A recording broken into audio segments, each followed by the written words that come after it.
Good morning. Try that again with a microphone. And welcome to the first panel of the conference. My name is Laura Mitchell. I am faculty here in the History Department and also currently acting director of the Global Peace and Conflict Studies Center here at UCI. I want to thank Cecilia and Tanya Schwartz for all the work they have done to put this conference together, to pull it off so that we're all here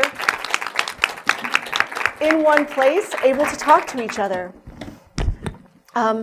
As Cecilia was organizing conversations in the summer to start planning this overall meeting, we thought that this would be a really great opportunity to celebrate Ngugi wa Thiong'o and his remarkable contributions both globally and here at UCI. And we chose this particularly to kick off the intellectual portion of the conference. Today's panel brings together a diverse group of scholars to reflect on Ngugi's contributions, his artistry, and his inspiration. We will hear this morning from a literary scholar of the Francophone diaspora, a historian of Atlantic-facing West Africa, a political scientist whose work explores poverty, identity, and racial politics in South Africa, and a novelist, poet, and cultural critic of the diaspora. This is part of Ngugi's enduring intellectual presence. No single department or field or approach or regional specialization captures his work entirely or his legacy. Now, institutionally here on the panel, we have represented a Department of Francophone Studies, Women's Studies, African and African American Studies, History, and Creative Writing. We've got 3 UC campuses and the University of Rochester. This speaks to the institutional and intellectual reach of Ngugi's work. What we don't see clearly in this panel, but is important to touch upon, is the strength of Ngugi's bond with students here at UCI. On a campus without institutional African studies home, Ngugi nevertheless galvanizes student interest and inspires their work. I can spot students in my African history courses who've previously taken a course with Ngugi by the 2nd or 3rd class meeting. They have perceptive questions, a willingness to speak up, and a curiosity to learn more. And that at a big public institution where we don't gather as a community nearly as often as we should, that kind of connection through the students across the campus, I think is incredibly important, and it's something that isn't easily addressed. And so I'm really pleased to be able to mention that in a public forum and acknowledge how important it's been for me as someone who came directly out of grad school and worked as an Africanist through tenure to have that kind of inspiration both as a student and as an intellectual on this campus. As an intellect, a critic, a colleague, and a fellow teacher, Ngugi's presence at UCI enriches us all. I look forward to hearing in specific detail about this from each of our panelists. And before each one stands up, I'll introduce him or her separately. You have a detailed biography of each of the panelists in your program, so I'm not going to rehearse the entire thing, but I do want to highlight a couple of things. Our next speaker is Silas Kamejo, who is Assistant Professor of Francophone Studies and the Director of the Frederick Douglass Institute of African Studies at Rochester University.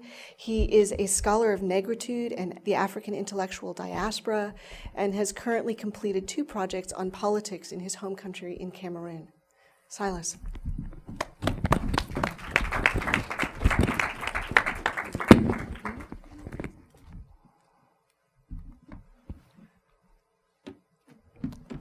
I want to express my gratitude to Cecilia for giving me the opportunity to participate in the appreciation of the work of Ngugi wa Thiong'o, a great writer, a great African, and a great intellectual whose work is critical in the understanding of the African modernity and beyond of the Pan-African experience. I also want to thank the good people of the University of California at Irvine for their engagement with the African continent, especially at a time when budgets impacted by the fiscal duress are dictating a retrenchment and other cost-in program. I'll start by saying a few words about my encounter with Ngugi's work. I'll then speak about the vocation in pose, really the vocation on pose in his generation. And I'll finish by saying a few remarks about the rise and the fall of the African independent school movement in Kenya. So my first encounter with Ngugi's work goes back to my middle school days. As part of the English reading, we were assigned The River Between. And I have to confess that our English instructor was more interested in language acquisition than literature. So I didn't really understand that work until later, when I saw that it was actually an attempt to explore and to articulate the indeterminacies of the post-colonial African condition. I did read on my own Petals of Blood, and I happened to read this novel after having discovered Frantz Fanon, The Richard of the Earth. And for me, up to this day, it represents the most Fanonian work of creative fiction that exists. After these two novels, since I was basically in a Francophone country, or what Ngugi would call in the Euro, basically in the Francophone language slavery, I was mostly reading in French. I did, however, heard from time to time in the academic rumor what Ngugi was doing. I knew that in his own country, in Kenya, he was not exactly welcome. As we all know, in all of Africa, under the one-party system, it was very difficult and it was very dangerous to have a dissenting voice. I heard of the fate of Matigari and the news about the state police issuing a warrant about a fictional character. So these news about censorship were quite familiar for me, because as a student of African literature, I know very well that censorship was the norm. In this day, it was the norm and not the exception. But it is actually through my interest in Cameroonian writer Mongo Betty that I came back to Ngugi's work. Mongo Betty, as Ngugi, was born in the 30s under colonial rule. Ngugi was born under British colonial rule. Mongo Betty was born under French colonial rule. Mongo Betty also, like Ngugi, was a Pan-Africanist writer whose work was very impacted by the leaders of the anti-colonial movement. And I believe that this generation of writers, thinkers, and intellectuals discovered their vocation, or their vocation was discovered for them, in the trenches of the anti-colonial fight. Ngugi is part of the generation whose work revolved around what Kwame Anthony Appiah described as post-colonial literary nationalism, end of quote. And the project of this post-colonial literary nationalism is explained by the fact that African intellectuals, and I'm quoting Appiah, whether as volunteers or resistors in a struggle for the articulation of their respective nations, made the legitimation of nation building one of the imperatives of their writing. And the centrality of this imperative is explained by the circumstances tying the emergence of modern African literature to the aspirations of the African people to a radical emancipation, an emancipation that was basically at the center of the fight led by anti-colonial leaders.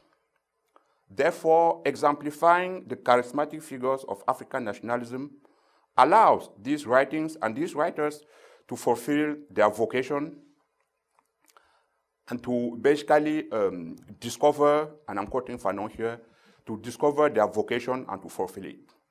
And I just want to quote about Mongo Betty, who I think speaks for this generation when he says, "This historical coincidence, whether fortuitous or essential, had the effect in the eyes of international opinion of bringing together the struggle for independence and the first advances in African literature in the same mission of the rehabilitation of black people who had for too long been debased by slavery and colonialism. Whether we, Mongobeti continues, whether we writer wish it or not, whether we were conscious of this or not, our people, and especially the young African generations, with each passing year invested more hope in our creative work, perhaps as much hope as we saw in the work of the great African political prophets. Mongobetis, and this is my second connection to Ngugi's, Mongobeti's first and only short story, Without Hatred or Love, is structured around the struggle by freedom fighters in Ngugi's country, in Kenya, to free themselves of colonial rule. The short story was published in Paris in 1954. And after reading Ngugi's childhood story, I think it was probably inspired by the declaration of emergency on December in 1952 by then colonial governor Evelyn Barry. That declaration of the state of emergency was subsequently followed by the violent suppression of the Kenyan anti-colonialist movement. So this connection between Mongosbeti and the Kenyan anti-colonialist movement rekindled my interest in Ngugi's work. And it just happened to be around the time Ngugi was publishing The Wizard of Crow, followed by Something New and Torn and Dreaming in a Time of War. Even though I cannot claim to be an expert of Ngugi's work, I do have a great admiration for his talent as a storyteller. And that may be kind of what he will say about his investment in the form. If anyone doubted Ngugi's talent as a great storyteller, his childhood memoir reminded us of his immense talents. But also, this memoir gave us a glimpse into the traditions that basically shaped him, shaped the young boy dreaming in a time of war into such a great writer. And I quote here from Dreaming in a Time of War. I look forward to these evenings. It seemed to me a glorious wonder that such beautiful and sometimes scary stories could rise from their mouth. Best for me were those stories in which the audience would join in the singing of the chorus. The melody was invariably captivating. It felt like I had been transported to another world of endless harmony, even in sadness. And I think when I read that Dreaming in a Time of War, what I was most interested in was was basically the role that all the songs in the story, it basically gave a rhythm to the entire book. Ngugi was not only dazzled by the mesmerizing effects of storytelling, he first ceased to be a passive consumer to become, quote unquote, a traveling troubadour. Ngugi displayed these masterful storytelling skills in The Wizard of Oz and, of course, his childhood memoirs. But if the storyteller captured my imagination, the thinker basically provided me with conceptual tools that have become kind of my GPS in the exploration of the complexities of the Pan-African condition. And I'm referring here to two concepts that for me articulate really what we can call the Pan-African trajectory. And these two concepts are the dismembering and the remembering practices. And as a student of the Black diaspora, this concept has really helped me to completely rethink the workings of Africa and its diaspora. And we all know that sometimes the story between Africa and its diaspora is sometimes fraught with misunderstandings. And Ngugi managed to kind of, not to explain away these misunderstandings, but to conceptualize them in a way that can be understood and hopefully resolved. I designed a new course on the representation of African Americans in the African imagination. And the first book on the reading list was Something New and Torn. And I was just impressed how my students appropriated the book on their first reading, and the two concepts basically shaped the entire class discussion, papers, and presentations. And this concept, I'm going to argue, were behind can also help explain the fall and the rise of the community-based school in the time of war in Kenya. So I'm going to spend the last few minutes kind of talking about these schools. Ngugi tells us that the Church of England announced that all their African teachers and agents will have to sign a declaration swearing never to circumcise female children, never to become a member of the Kikuyu Central Association, the leading political organization at the time, never to become a follower of Jomo Kenyatta, the General Secretary, who was then in England, and never to join any party unless it was organized by the government or missionaries. Some teachers did sign it, some did not. The teacher who did not sign the petition went and joined, and I'm quoting here, the nascent African Independent School Movement. And I think here the term school movement is quite significant for our understanding of the importance of these schools. Because I see in these schools an illustration of what Ngugi refers to as remembering practices. Because if the colonial order cut Africans from their memories, buried Chief, and I'm hoping I'm doing justice in pronouncing, Chief Wayakai Wahinga alive, and opposite Mount Kenya, the school movement was an attempt to recapture this initiative. And surely enough, the mindset was inspired by Marcus Garvey. So this was an attempt to remember that which has been dismembered. And the influence of Garveyism is more than passing, because the umbrella association behind these schools was influenced by the American Orthodox Church, founded by the chief chaplain of Marcus Garvey Universal Negro Improvement Association. And eventually the Kenya Teacher College was also founded by somebody who went to Hampton College.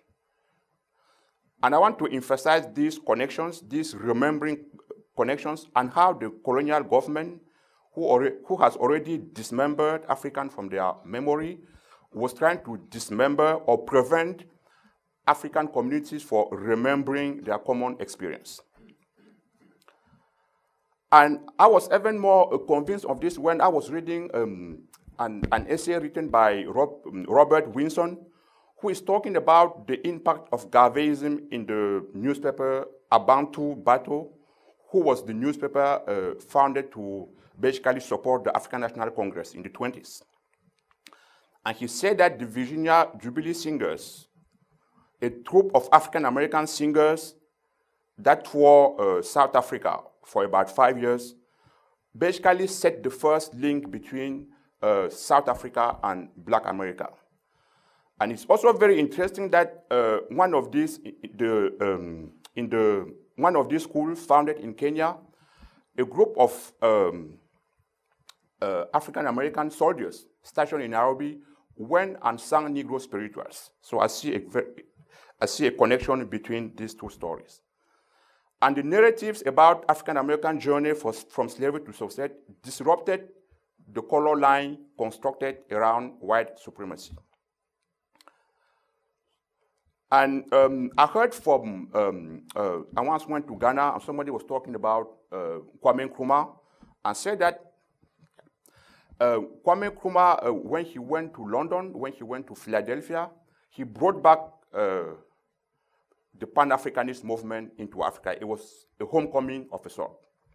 And we can see that in Ghana, the name of the national soccer team is basically the Black Stars. The men's square in Accra, the Black Square, I think it's Black Square or Black something.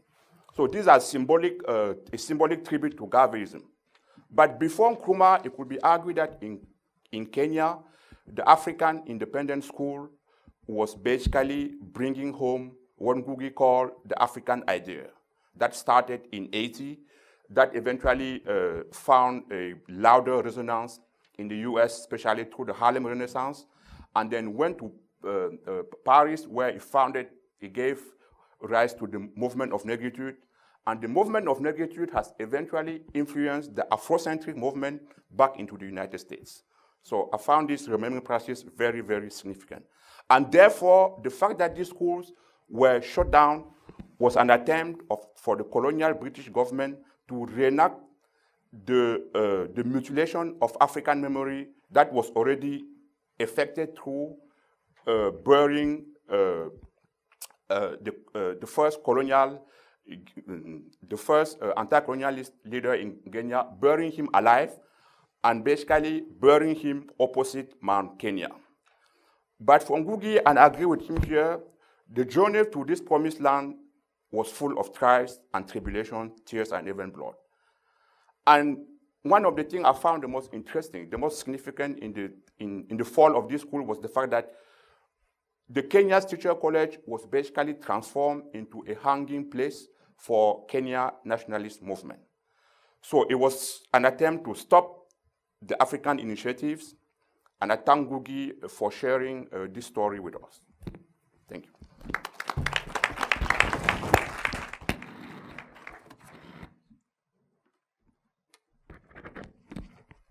Thanks very much, Silas. Our next speaker is Ugo Nkeji, who is Assistant Professor of African American Studies at UC Berkeley.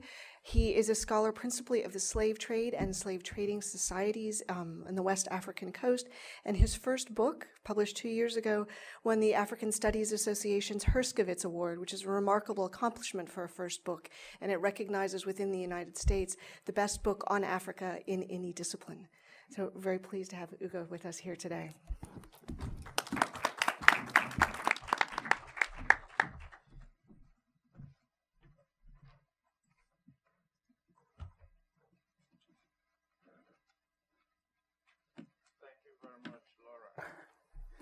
For that nice introduction.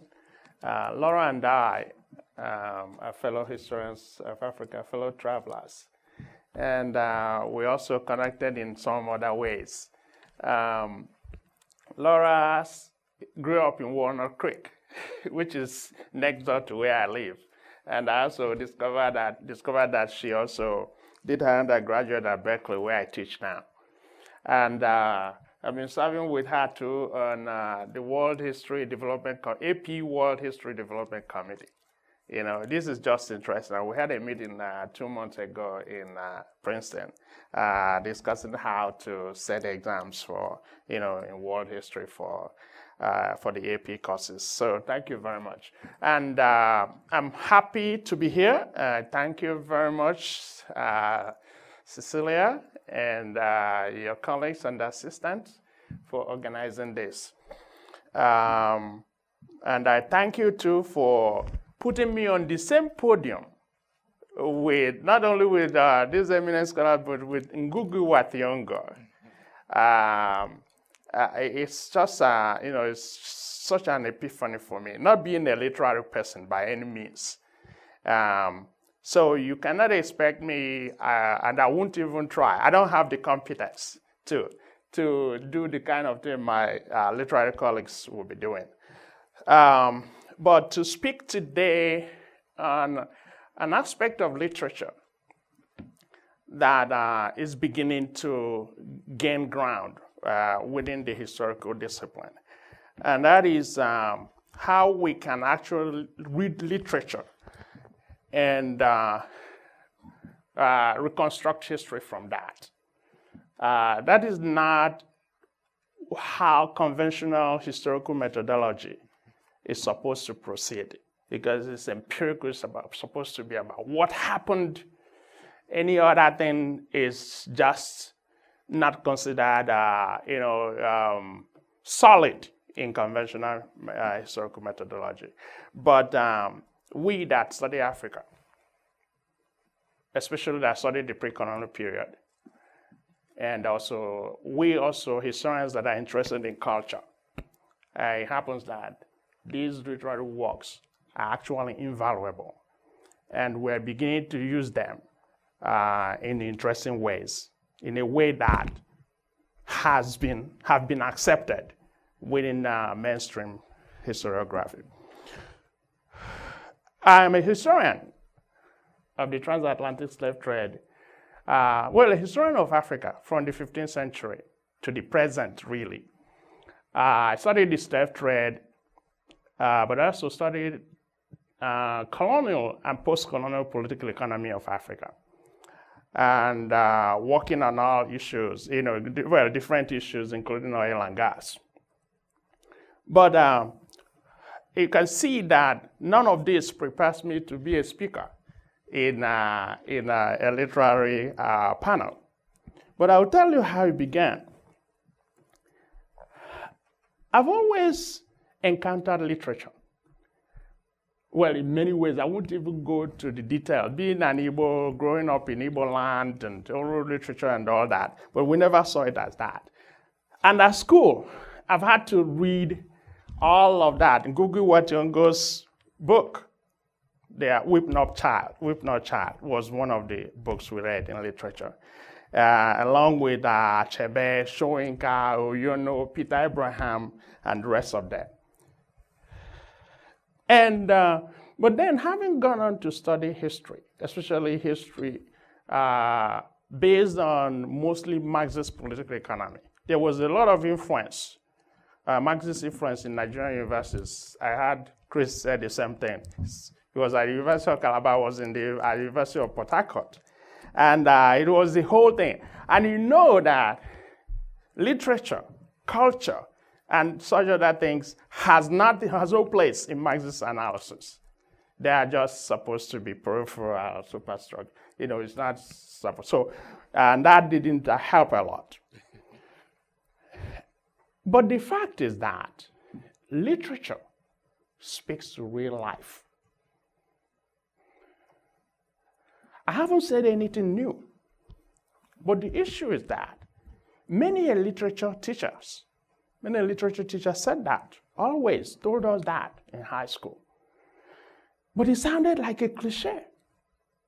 It never sunk. It went in from one ear and got in from the other. Yet, as I have become a historian of culture, I've come to realize the very, very deeply significant contribution that literature can and has made. That ethnographic sense that it gives you. Think about it. If you haven't been to a society and you read fiction based on that society, it may not give you information about specific incidents, although often it does. But it gives you that ethnographic structure of the society that you can otherwise not get. It's not very tangible, but it helps to put you in context so that when you get empirical data, you know how it fits in and how those things are working out. And in my own work, for example, Buchi Emecheta's work on the slave girl, for example, I can go to detail telling you how it has helped me to understand not just the changing nature of slavery during the colonial period, but how I've used it to understand slavery in the pre-colonial period, especially the so-called female slavery, or women marrying women and all that. Anyway, I won't go into such detail. And of course, Achebe's things fall apart solidified my understanding of the central role of yam in Igbo society. An analysis that I used to understand gender relations in Africa in the pre-colonial period, specifically regarding how it affected the gender structure of the transatlantic slave trade. And so, having experienced the empowering gift of literature, when educationists Diana Michael and Cherry Scripter approached me 2 years ago to collaborate with them on a paper on father involvement in Africa, father involvement in the education of their children. We're talking about basically formal education. And I began to think about this. Initially, as a historian, my inclination was just not to focus on education alone. I wanted to reflect on this more broadly in society and what father involvement does in the socialization process. And of course, we published a paper on that, which came out recently. And but as I began to do work on this, and it's ongoing, because what we've done, I consider just, a minor aspect of that. So the real work is coming. I began to visit the memoirs of some of our literary luminaries, and of course, including Ngugi wa Thiong'o, his then new book, which is still a new book, Dreams in a Time of War. I looked forward to that. And Ngugi described his father in much the same way that has been the case with the other, some other people of his generation. Not only his generation, people before him and people after him. And in some ways, people of my generation. His father was fairly aloof, and I'm quoting him now, fairly aloof, and talked very little about his past. Unlike our mothers, around whom our lives revolved. So the distance, so we see this distance between Ngugi and his polygamous father actually was so distant that Ngugi had to rely on third parties to reconstruct some of the most significant events in his father's life.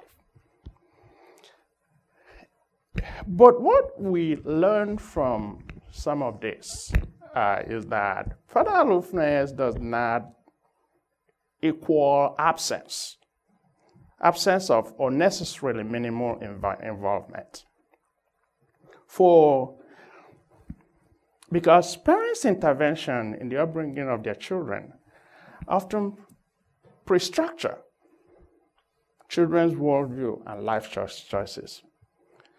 Therefore, the study of father involvement, no matter how much or how little that involvement seems to be at first sight, is a crucial element in the socialization process.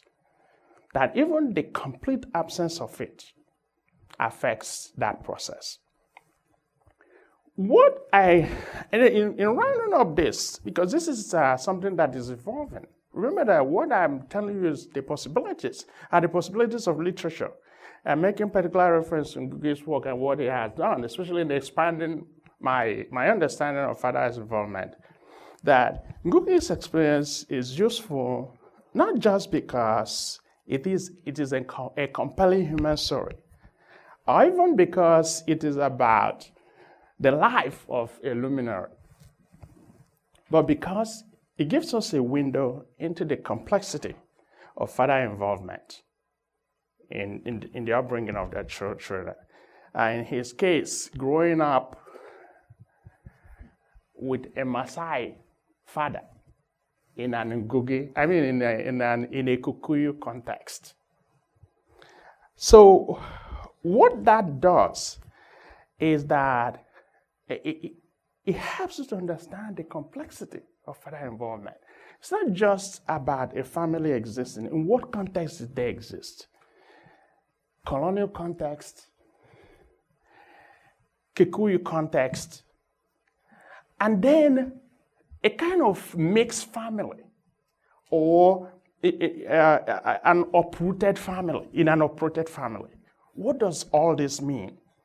And these are questions that I will continue to grapple as I do this. It's not going to be based entirely on his biography, but I see a lot of window there, a lot of things to pursue. And by the way, you notice that these descriptions of their father is usually very short.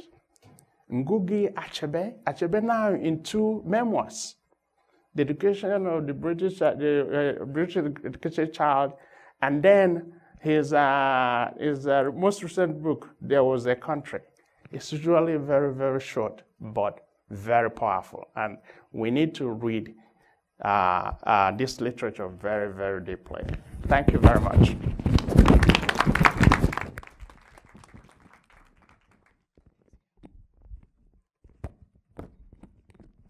Thank you, Ugo, for those remarks. And our next speaker is Tiffany Willoughby Herard, who is Assistant Professor of African American Studies here at UCI. She is, like me, a scholar of South Africa. And one of the things I want to signal to you that I think is really remarkable about her work is the extent to which she takes seriously and interrogates very deeply identity politics in both Black and white communities, which not very many scholars of South Africa manage to bridge. Her first book is called A Waste of White Skin, The Carnegie Corporation, White Misery, and the Racial Logic of Vulnerability. Tiffany.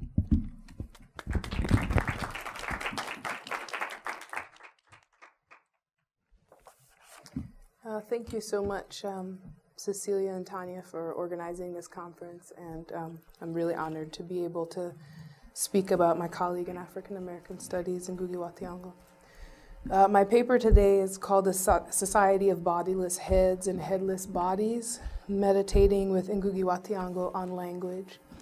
And I want to sort of try to hook into some of the things that some of the earlier speakers have said, because I think there's some really good dovetailing that's happening.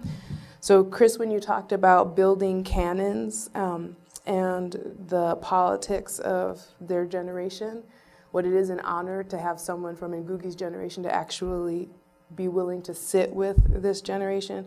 I thought about Maurice Vambe and Abebe Zegea's work in Close to the Sources, and the way that they're actually, we do have this reaching back that happens, but it is really, really, really rare, that willingness to work across generations.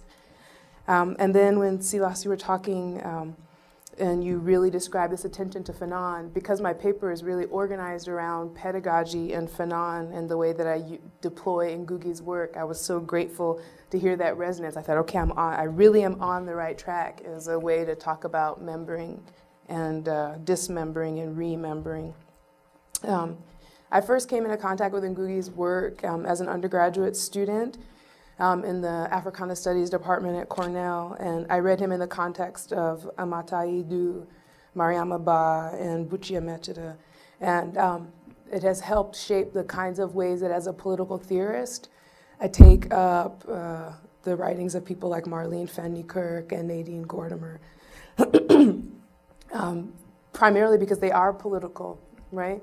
And I appreciate the political nature of the work. And so even though that has the tendency to be vulgar and to have these limitations, I guess because I'm in political science, I can claim the political and not be afraid of it, or dispense with it so readily. And finally, I came into contact with Ngugi before coming to this campus when my former institution, University of Michigan at Flint, Ernest Emenyanu, who many of you know because of his central role in the canon building in African literature and criticism, brought Ngugi out to the campus.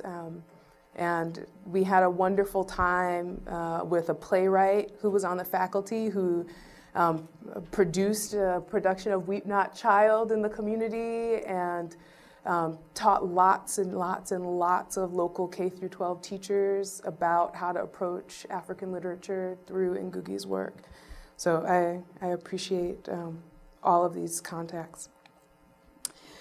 Ngugi wa Thiong'o's decisive commitments to the, quote, anti-imperialist struggles of Kenyan and African peoples pivot around cultural production, in his words, the languages of the African peasantry and working class, the major alliance of working classes in each of our nationalities, and the agency for the coming inevitable revolutionary break with neo-colonialism, end quote.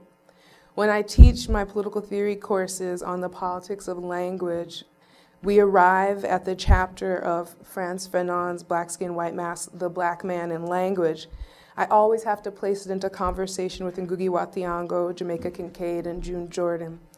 At the risk of obscuring the difference that place makes between Kenya, Algeria, Martinique, Antigua, and the polyglot country of Black noise speakers that is Black America, I explicitly do this with an eye toward giving students a chance to become more familiar with the distinctiveness of practices of settler colonialism and revolutionary independence struggles across the Black world, what Stephen Morton has called the ways in which sovereign power is geopolitically differentiated.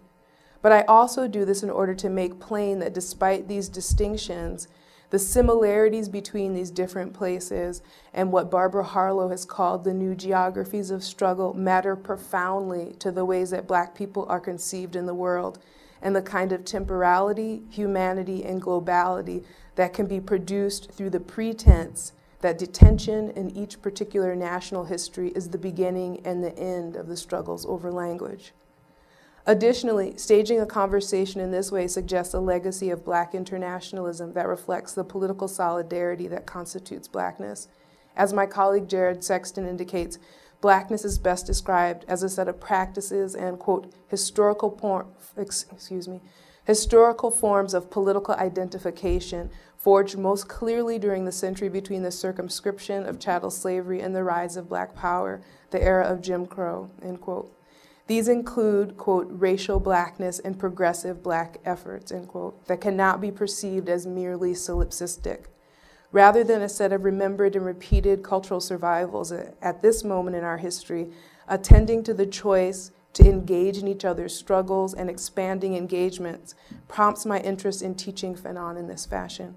Do I walk a fine and treacherous line speaking this set of questions about the politics of language into an audience of US-trained students equipped on the one hand with the news of the world at their fingertips, but also a universally diminished capacity for interpreting the determinants of the world that constitute premature death? Yes. Despite the obvious limitations of sisterarchy, American exceptionalism, US foreign policy, and Black capitalists from the ever boundaryless global north riding the natural and human resources of the planet like their own personal beasts of burden, there is a legacy of anti-imperialist struggle that Black people like myself are drawn to, and that we rely on in Ngugi's work to measure the ethics of such Black internationalist projects. So how do I go about this project with some attention to the animating features of Ngugi's wish to decolonize the mind? First, I arrange a lecture that explains Fanon's concerns with language making through Ngugi's insight about colonial language as a centerpiece. Ngugi explained to us that the very fact that what common sense dictates in the literary practice of other cultures is being questioned in an African writer is a measure of how far imperialism has distorted the view of African realities. It has turned reality upside down. The abnormal is viewed as normal, the normal is viewed as abnormal. Africa actually enriches Europe, but Africa is made to believe that it needs Europe to rescue it from poverty. In schools and universities, our Kenyan languages, that is the languages of the many nationalities that make up Kenya, were associated with negative qualities of backwardness, underdevelopment, humiliation, and punishment. We who went through that school system were meant to graduate with a hatred of the people and the culture and the values of the language of our daily humiliation and punishment, a tradition of contempt for the tools of communication developed by their communities and their history. In this, Ngugi is explaining to us the process by which colonialism has not allowed knowledge of, speaking about, speaking of the colonies except as places in waiting, waiting for advancement, waiting for development, waiting for progress, waiting for all the ideological hand-me-downs from the mother country or the global north. There's little wonder that what you can know about and where you can know about as a child growing up in a colonized country is strictly monitored and limited. And on seeing England for the first time, Jamaica Kincaid writes that England was a jewel worn around the world in many places, even in places where it was not wanted. The experience of being taught that everything was, quote, made in England has specific difficulties since there is no acknowledgement that these things are actually part of globally traded and commodified crops, minerals, experiences, and life chances of disposability and premature death. Somehow, only the tail end of the making of these things into commodities ends up on people's breakfast tables. This is significant in that it demonstrates how power is being arranged to rewrite the economic history of the world, in which most of the world is seen as recipients of colonial culture, recipients of products that enhance life. And in that way, being a recipient is not the same thing as being a victim or being a target of marketing. Being a recipient is more like being the receiver of a gift. But these colonial products are not gifts. The fact that Made in England was stamped on all of their belongings was not understood by most people from the countries colonized by Britain as a burden of cultural imposition, according to Kincaid, but was understood as an asset. So as Kincaid says, no high-stakes test could ever be passed or completed without drawing a map of England. Making people live in awe of England was for Kincaid an act of war, but an undeclared war that had the cultural logic of asset, skills transfer, Except, as Kincaid explains to us, Antiguans were not insiders to Britain in ways that Fanon identifies in his term, the depersonalized, colonized self. And moreover, as Kincaid indicates, the world was theirs, not mine. Everything told me so. So when Kincaid suggests that knowing the history of British kings and being named after British kings, like knowing how to draw a map of England, was supposed to gain one, access to status and authority of a certain kind, on the flip side, knowing when slavery was abolished would gain one access to another kind of status and authority, but with people of a truly different order and a different species than the ones presumably who ran the British colonial schools that she attended. In such an expose, Kincaid's attention to the way children are regarded by their own parents and the meanings that grown-ups among the national bourgeoisie come to affix to their children gives us a chance to consider Ngugi's commitment to not see Kenyan children grow up as objects of such intimate forms of contempt or to become its functionaries. Ngugi's work was in some ways deeply concerned with the ways that Kenyan children and learners at all levels might come to know themselves as a part, meaning different, separated from the colonial machines that made them. In the second movement, I'm going to talk now about shifting now from Jamaica Kincaid to June Jordan. And an essay that Nancy McHugh has done on the work of June Jordan that focuses on two of Jordan's essays, Nobody Mean More to Me Than You and the Future Life of Willie Jordan and The Problems of Language in a Democratic State. McHugh demonstrates that Jordan, along with other political theorists like Charles Mills and Marilyn Frye, was theorizing epistemologies of ignorance.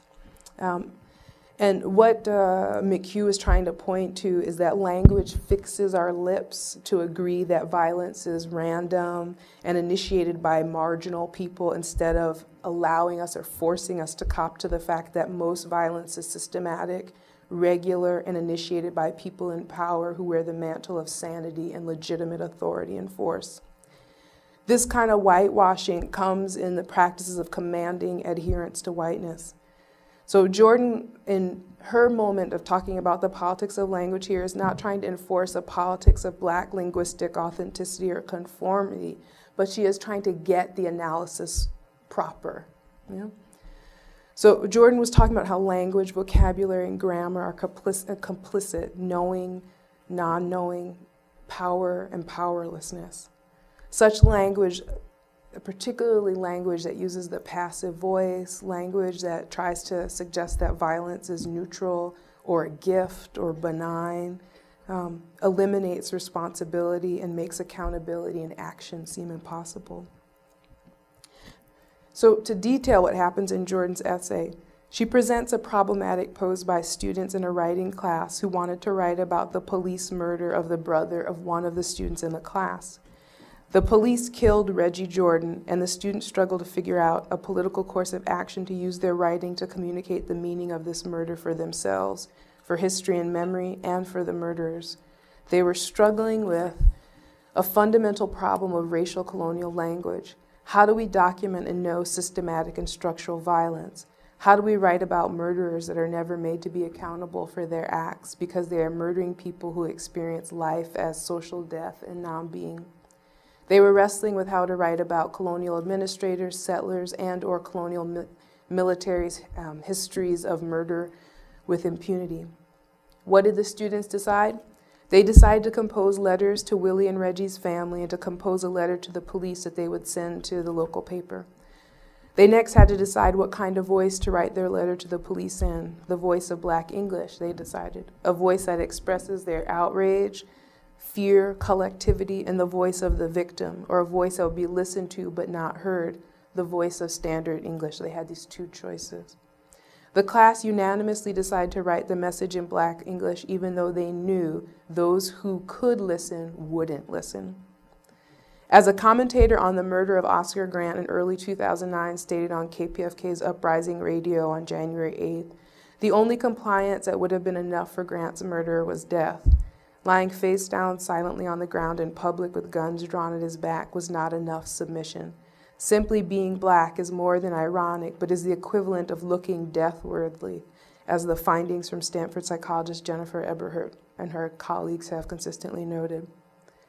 So when June Jordan's students spoke in the voice of their knowing and refused to be silenced by languages, syntax, vocabularies, and grammars that enforce a persistent forgetfulness about accountability and responsibility, they suggest, as Ngugi does, Fanon does, and Kincaid does, that there are people who are accountable, there are people who are responsible for systematic practices of murder, and it requires us to speak outside the confines of language constructed for the purpose of domination. The last person who I try to look at when I bring these different readings together to explain to students about the racial politics of language is Cedric Robinson.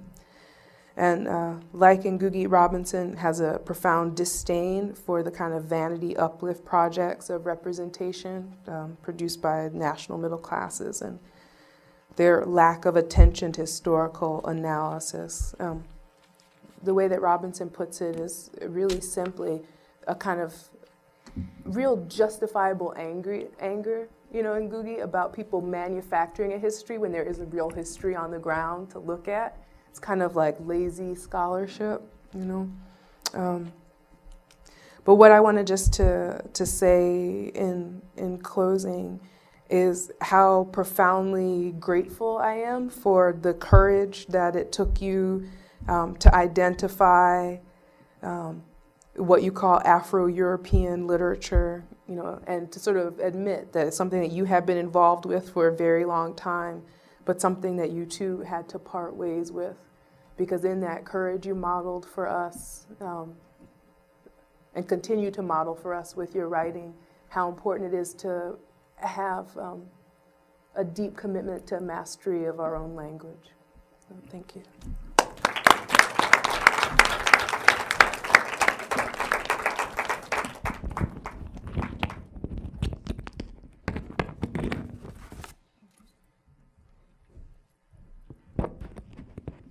Thank you, Tiffany. And now I turn the microphone over to Ngugi. Ngugi, do you want to sit where you are, or would you like to come to the podium? I'll come to the podium.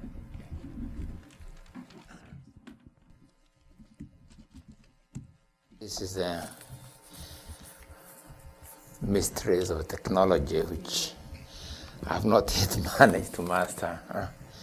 I envy Chris Aban when he and I were traveling once, I think, to Gothenburg. I was very impressed by the number of gadgets he had. you know, and he would look at the screen and he would transfer some images from one screen to the other. I mean, now look at this guy. I say, wait a minute, you can do this? Yeah, and he was very comfortable, you know, with that. I like to, first of all, I didn't actually prepare a formal, you know, response because I thought I could prepare beforehand. I had to hear what the speakers had to say, so this is really a response, you know, directly to your presentations. My wife who is here, she's still here? Yeah, right. You know, knows how much terrified I was last night. I was saying to myself, am I going to sit there and hear people talk about me. Yeah, it terrifies me. But actually, it was also for me today really a learning process. And thank you very much for your very different comments and insights and additions that you brought to your observations about my work. But let me start by thanking Cecilia Lynch and Laura Mitchell and others who have been behind making this possible. I knew Cecilia was cooking something when one day she and I met in a plane. She was I think we are both travelers because I was coming, I think, from Germany. I think you're coming from South Africa. I know where you're coming from, but we in the same plane we crossed, and we said we were going to talk more. Surprising that we meet in aeroplanes when actually we live together in Harvard. Yeah. So anyway, thank you very much for arranging this get together on my work.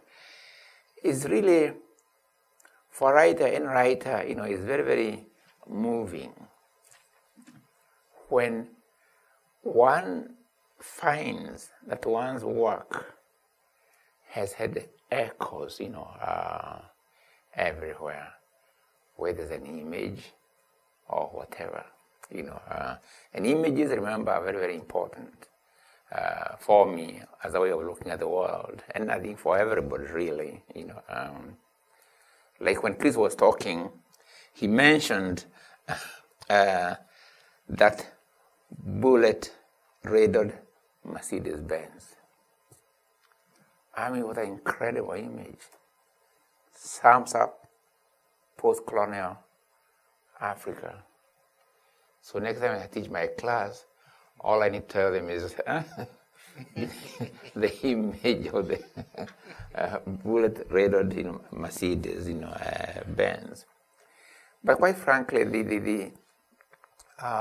the feeling that one's work has echoes, elsewhere, like in Cameroon, and actually in the case of Cameroon, it becomes very interesting because not only did my works have echoes there, but in fact, writers from Cameroon have had a profound impact on African literature, particularly the work of Ferdinand Oyono and my friend Mogobeti, whom I met, in Finland. And when he and I met in Finland once, we spent 1 hour of purely mutual admiration society. Yeah. Unfortunately, he has passed on, but obviously his spirit, lives on. And it's those novels, Mogobeti and Oyono, really were they, in our time, apart from Chinua Achebe, but they represented a certain ideal of the novel because of the way they used, not only language, but actually the construction of the novel, I mean, you cannot forget, and those who are teaching history, I'm glad you talk about history, but really, when you teach history, Oyono's works, for instance, Houseboy or The Old Man and the Medal, they sum up that whole history of colonial military, connections, with Africa. Now, I want to talk a little bit about my own attempt at the whole what Tiffany talked about, bodiless heads and headless bodies, because I believe that's the kind of society, in fact, in a way the post-colonial society tends to do that. And by that I really only meant this completely, if you think of the elite of any community, the intellectual community, as in a way, if you like, the mind of that community, meaning that the ones whose work is to put thoughts in words and transmit those thoughts to others to share and multiply and so on, Well, then you find Africa is a very interesting thing, that the mind of Africa completely, and whether we go South Africa, Kenya, West Africa, everything to do with the thinking and conceptualization and storage of that knowledge is in European languages. And nowhere in Africa has English or French been domesticated enough to be the language of the everyday in terms of telling stories in the evenings or phrases that women and men use in marketplaces and so on. So we have the situation in Africa where, if you like, the mind of Africa is disconnected literally from the body of Africa.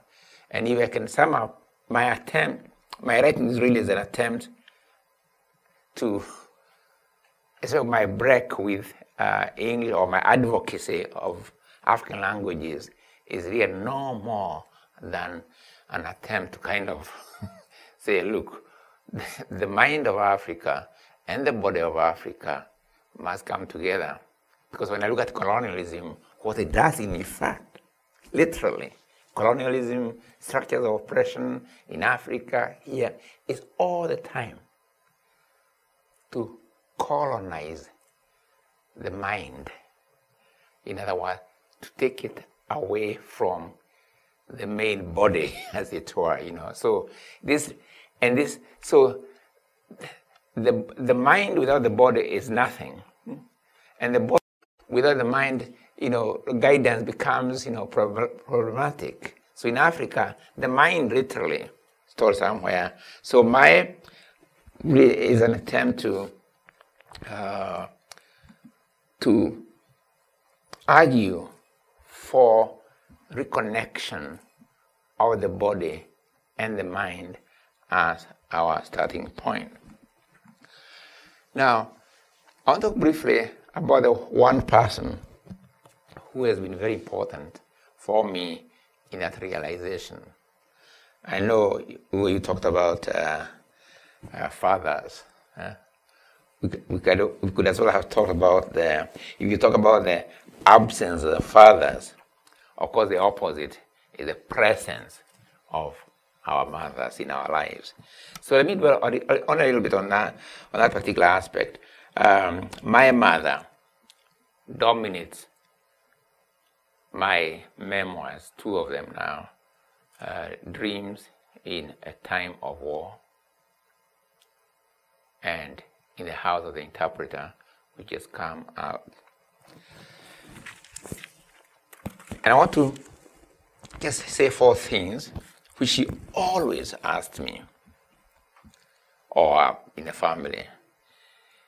In Dreams in a Time of War, there's a constant question she always posed to me. Remember, she could not read or write, but she always was interested in whether I had done my best. And I joke about it that even because she could not understand all the mathematics of it and so on, when I brought 100%, she would still ask me whether that was the best that I had done.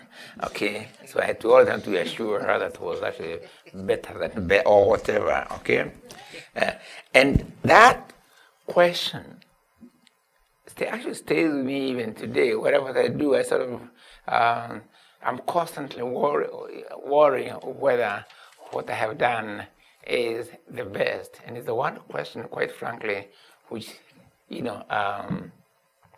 keeps on driving me. People ask why, and you satisfied with the books you have written? No, I want to write that other one because I want to do the best. I don't think I've done the best. I want to do the best. So I always hear my mother's voice, ask me that, question. The other one, she say, I'll translate. In it says the a person who does not travel thinks that their mother cooking is best. Yeah, she always said that. Now, for me, this then translates into to realize the goodness of your mother's cooking. You have to travel out. You have to compare with other experiences of other mothers, cooking and so on, So you just eat your mother's food only, then even you say it's best, it's sort of, there's no comparison. Why are you saying it's best, So for her, it's a question of going out, the question of, therefore, of linkages and so on. So the next important thing that I learned from her is that idea of linkage, a connection, between, phenomena. And even today, when all my classes, my students, I tell them, the first thing I say, if you get anything from my class, is only one thing: connect. That's the phenomenon is actually connected. Linkages. Look for linkages. Your viewpoint in its linkages to other viewpoints. And so on. The other one, third one, she always talks ma dekuaga. Truth never dies. Ma dekuaga.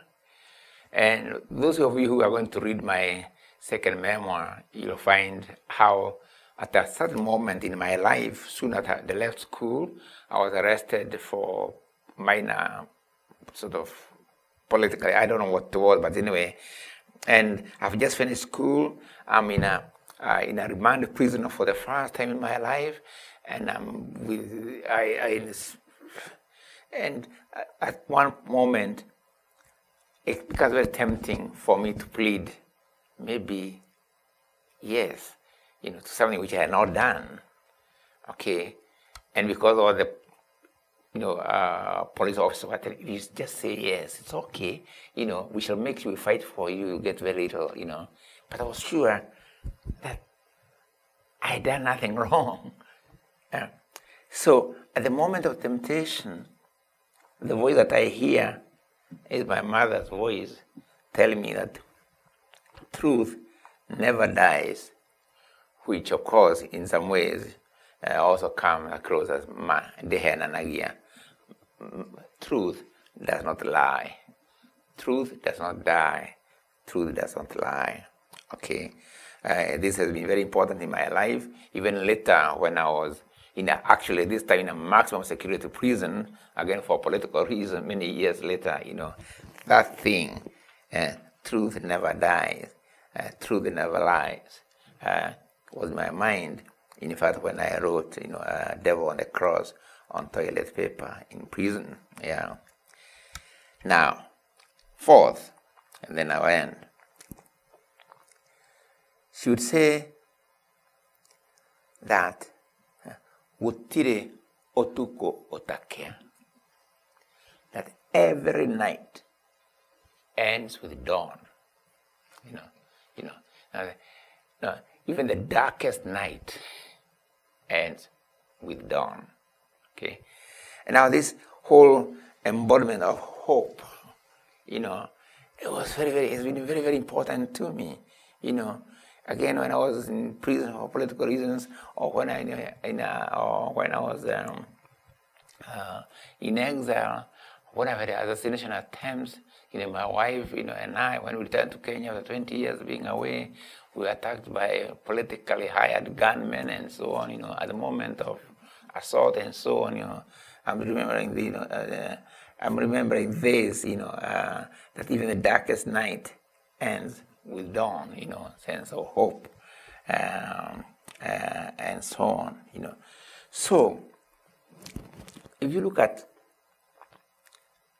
African history, or black history as a whole, meaning African on the continent and diaspora. Sometimes when people talk, or probably I included, and we talk, say, about, say, the African-American family, you know, drug or whatever other negative things or whatever I might say, there's one thing we tend to forget. Two things. That African-American people, if I might focus on that, for over 400 years, and even today, but let me say the first 400 years, they had to walk with their one leg tied. Okay. Whatever they did, you know, with their hands tied or with their, I don't mean face in terms, but literally in terms of that the conditions under which they are, and emerging out of that, sort of emerging that is tremendous that people can be where they are, considering the history from which they have come, what they have had to actually overcome, okay, with everything, history, economics, guns, whatever pitted against them. And out of that still comes that voice of the spiritual, or freedom, okay, or sweet love, you know, or we shall meet in Jordan, or wherever. That hope, which reminds me again, you know, my man, that spiritual was very, very important. I'm glad you mentioned it in your commentaries, because that spiritual, I mean, it became also very important in Kenya when we were fighting as a British. Because the spiritual, when I was a child, people used to talk about in whispers, African Americans will come to help us fight the British. And I used to wonder, I mean, later I figured out, it's only recently when I was doing my memo, I realized the connection. Because during the Second World War, there was actually African American soldiers stationed in Nairobi, okay? And they went to this teacher's college he mentioned, and they sang the spirituals. Yeah. So they were seen as identifying with the efforts of the Kenyan people. But in the popular imagination, them with guns and so on, translated also probably, and also coming to our aid physically, you know. But not forget also Garvey and you know, and all the others who are very instrumental in Africa's self, you know, realization. But I'm looking at all this against the history from which the depth of history they have had to overcome. So finally, if there is anything which I keep on emphasis, particularly recently, is if you look at that history, either of the continent, on the continent, or America, or elsewhere, you know, the colony and capital, you see, they come together. And sometimes we start when, for instance, the notion of the state are taught as if they imagine the European nations somehow divorced from the colonial process when they are coterminous. They imagine the same moment in history. Okay? There's not, one did not happen and then one happened, you know, they had about the same, you know, the same time. But the colony and capital, and they go together. Colony and capital. For after all, is African labor here, which was the first, you know, labor, you know, on which a whole industry, you know, so organized labor brought together, you know, like I think James calls it the first proletarians were actually Africans, you know, in terms of large-scale production in a plantation and so on, you know. Anyway, the colony and capital come together. And one thing the two have managed is always to take people away from their starting point, from whatever you kind of destroy a sense of who people are, simply by disconnecting people, whoever they are, from whatever is their base. So my current song, which I keep on singing all the time, is the whole question of accepting the one's starting point, wherever one's body, whatever the body is, one's color, whatever the color is, one's history, one's language, one's names. It is what you do thereafter that is important. But for Africa and the colonial peoples, of course, that reconnection with a sense of our starting point in our journey into the world becomes very important. So thank you very much for everything you said today, and thank you for organizing this. Thank you.